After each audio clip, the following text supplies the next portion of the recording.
This training is about one of the most deceptive objections in insurance sales. Just send me some information.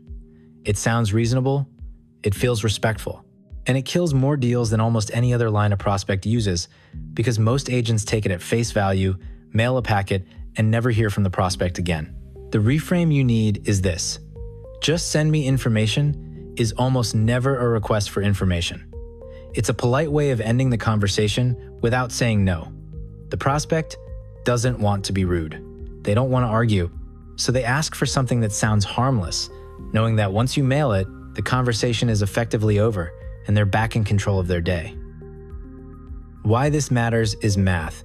The agent who hears "send me information" and says, "Sure, what's your address?" just converted a live conversation into a piece of mail. Live conversations close, mail doesn't. Mailed packets convert at a tiny fraction of the rate scheduled appointments do. You took a warm prospect and turned them cold with one sentence. The deeper cost is worse. Every blind mail trains you to accept the brush-off as progress.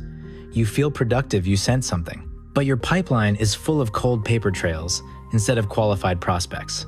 The agent who lets every "send me info" slide ends the month with a fat mailing list and a thin commission check. Now dissolve the fear. Most agents are afraid that pushing back will seem pushy and cost them the prospect. The reframe is the opposite. They already gave you a soft "no, you've got nothing left to lose" by responding like a professional. Politely qualifying the request before sending earns more respect, not less.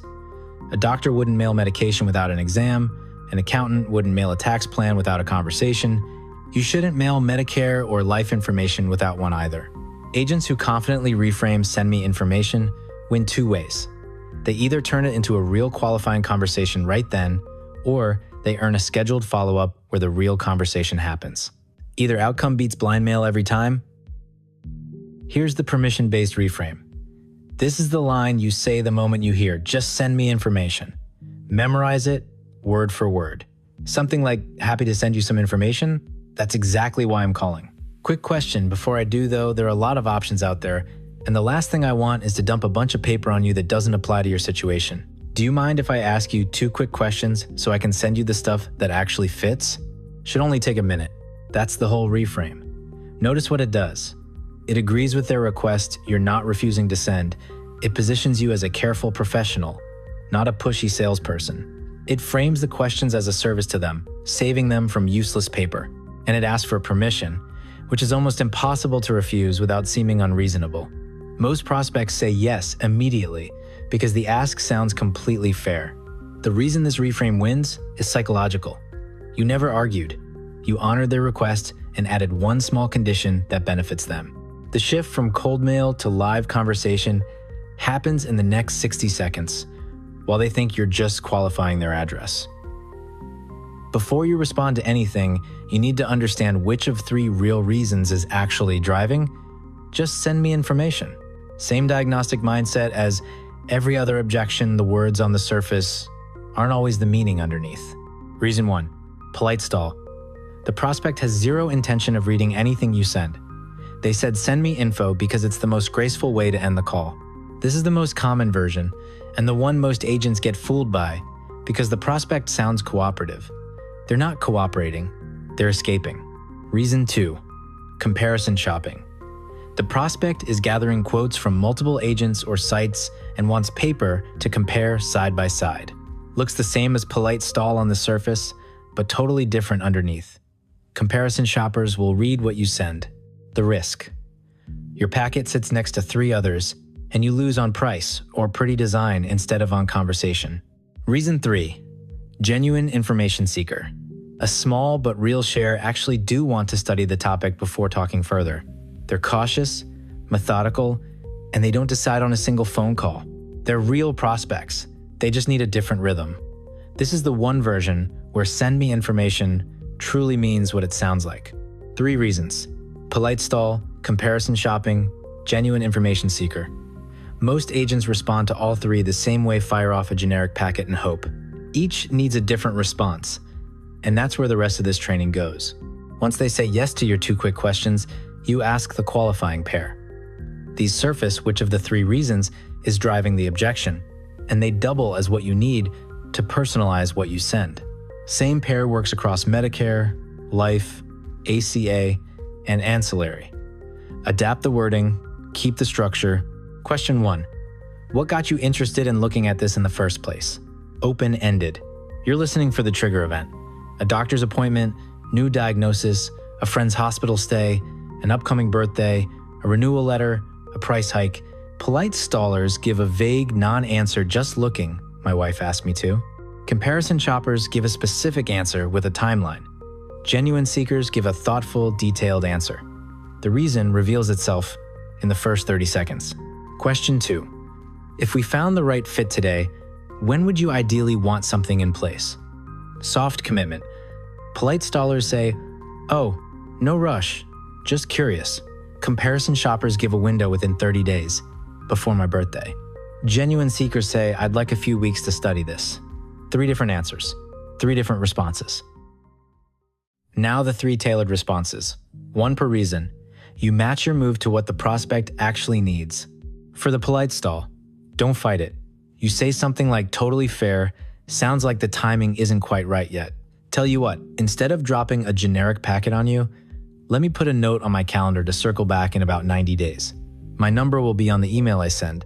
Then you send a short, friendly email, not a packet, and you actually do circle back.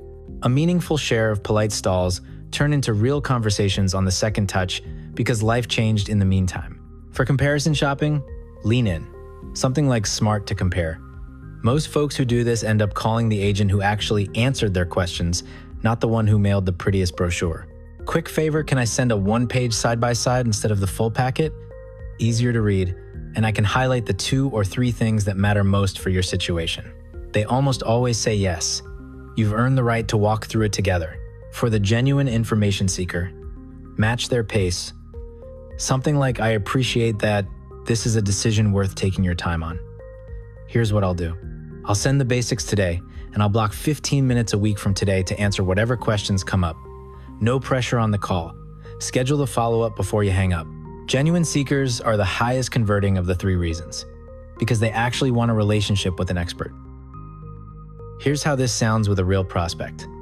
Tom is 63, just turned in a Medicare lead form online.